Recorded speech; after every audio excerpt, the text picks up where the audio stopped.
अरे मैदानात जर असतो ना दुराळ वाजून टाकेला असता सगळ्यांचा मराठ्यांनी, आम्ही एका जातीवर जाऊच शकत नव्हतो. कसं वाटोळं करायचं गोरगरिबाचं? मी कमून संकट उभा करायचं गोरगरीब मराठ्या पुढं? या म्हणा मराठ्याच्या अंगावर कोणी पण, बघा कशी ताकद दाखवते ते. पुन्हा त्यांच्यातले रग कमी नाही, शक्ती कमी नाही, बळ बी कमी नाही, त्यांच्या मनगटात आणखीन बी जोर आहे. आम्ही मैदानातच नाहीत आणि बळच काय म्हणता मैदानात नसणाऱ्या माणसाला? काय मर्दानगी सिद्ध करायला लागले तिथं बसून विश्लेषण करून? तुम्ही काय मर्दानगी सिद्ध करायला लागले? काय ज्ञान पाजाळायला लागले तुमचं?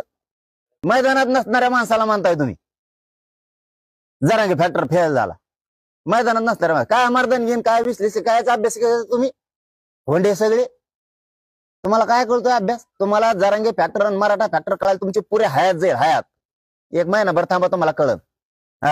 मराठ्यांची ताकद काय आहे, किती फॅक्टर डेंजर आहे. तुम्ही काय आपलं गर्दीत घुसतात त्यांच्या आणि म्हणतात ही सभा आमची, खिरी आली आमची, गर्दीत घुसतात त्यांच्या. म्हणजे पाळण्या लोटायची सवय लागली लोकांच्या लेकराची. काय तुम्ही आणि मर्दाच्या बाता आणि ते उगत टाकी ते 4-5 टकोचे त्याच्यावर खाली लिहितात आमका फॅक्टर, याचा फॅक्टर. तुमचं तुम्हाला एक नाही आणता आलं, लोकांच्या फॅक्टरला सांगितलं आमचा फॅक्टर. जिथं जिथं जावा ना सभा घ्यावा तिथं तिथं पाडाव. त्याला म्हणतात फॅक्टर. प्रचार करायची एकाचा, सभा घ्यायची एकाची, पुढे तिसरं निवडून चौथच आणि आमचा फॅक्टर. काय तुमचा फॅक्टर? काय चव आली चौथाना चव तुम्हाला? काय त्याच्यातच मर्दान घ्यायत बिट्या तुम्हाला आणि काय हे? अरे माणसाने कसं काम करावं? सभा घेतल्या ना ज्याला पाडायला तो माणूस निवडून आला पाहिजे. सभा घेतल्या एकाच्या निवडून आलं तिसरंच आणि आमचा फॅक्टर. काय बुंगळे सगळ्या दुनियाचे यार तुम्ही. काय असं मर्दासारखं काम करावं माणसाने? एकदा सभा घेतली की तेव्हा पडला पाहिजे. काही उग यायला जे नाही तेच ऐकायला मिळत आहे, जे नाही तेच ऐकायला मिळत आहे. एक निवडून नाही आणता आलं. उलट मराठ्याचे 204 झालेत. 204 मराठ्याचे. उग हा नाही बुळबुळ गाड्या आहे, कोण आल्या तर कोण नाही, काही सांगत येत. उघडले लिहिले नसतं होत, करून दाखवावं लागतं. दादा मला असं म्हणायचंय की मराठा समाज भाजपकडे गेला असं वाटत नाही का तुम्हाला?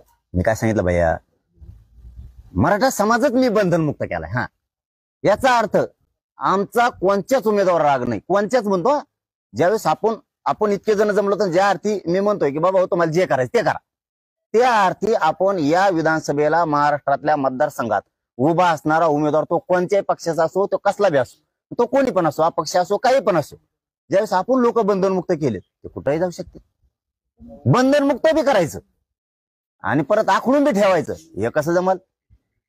हे कसं जमल? एकदा शब्द तोंडातून सुटला माझ्या मराठ्याला माहिती आहे, शब्द सुटला. मी बदलत नाही. पुन्हा समाजावरती मदार दिली, मराठ्यांना बाप ठेवलंय, मराठ्यांना मालक ठेवलंय, तेच ठरवणार आणि तेच बाप ठरलेत. या राज्यात मराठेच बाप ठरले. मराठेच बाप ठरले. असू द्या कोणाला बी, माहित नाही मला, मराठेच. आम्हाला काय सोर्स होतं का नाही कोणाचं? मन भर म्हणा एखाद्या आमदाराला मराठीचं मत नाही म्हणून.